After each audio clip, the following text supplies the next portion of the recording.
So we got a win on today on the Nasdaq. So this was my markup. We've got these 2 points up here, and you've got this point down here. So if we press this button, what this will do is it will roll across and show us the 230 candle open and close. So it opened here, tested down, tested up and closed down below this level here. Okay, so we can say that this is our manipulation zone. I won't mark that up because it'll get messy. Yeah, but you can see price came up, sellers stepped in, pushed price back down from this point here.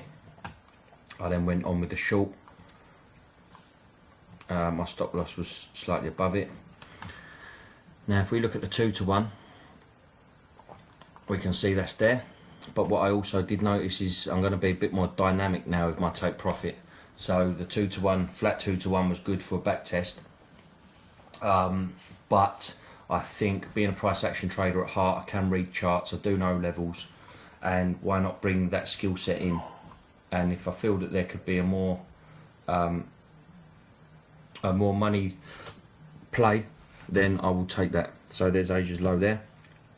Well worth marking it up if we're going short. If we can see manipulation to the upside, rejection back down, it makes sense that we're going to head down towards Asia's low there, doesn't it? Or at the very least this level here. So every time I press this, it's going to be 5 minutes worth of price action.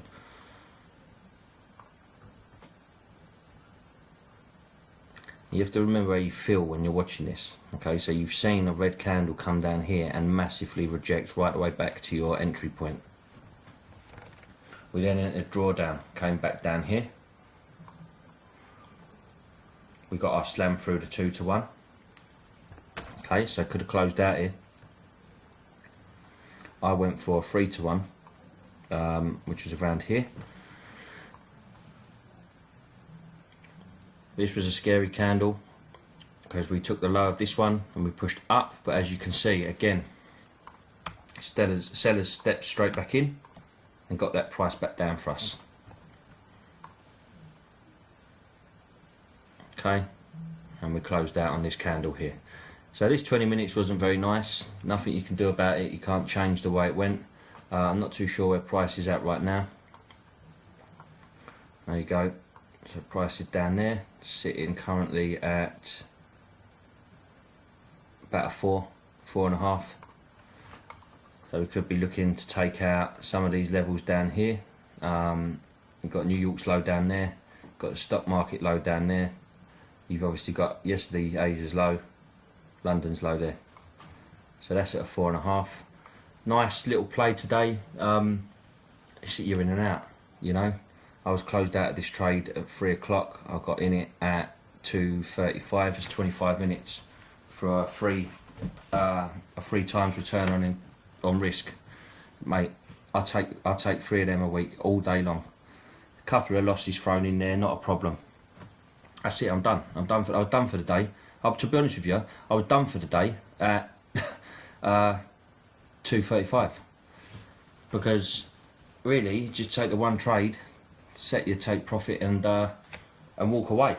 But I did want to watch this one because I do think if you're playing around and you know you're trying to stretch it further than a 2 to 1, you're probably going to want to watch it, or at least set an alert at R2 so that you can come and make that assessment as it hits as to what you're going to do, whether you're going to bring it to break even or whatever. But in this instance, 2 to 1 was hit here, and we hit R3 before the break-even point. So even if I'd have gone to break-even, it wouldn't have mattered too much. But yeah, that's today's trade. Little 4-minute video. It really did again cause such a great reversal. I mean, even since I've been talking, we're now at 6R. Levels. It's just levels, isn't it? Trading. You're trading price. You're trading price and levels.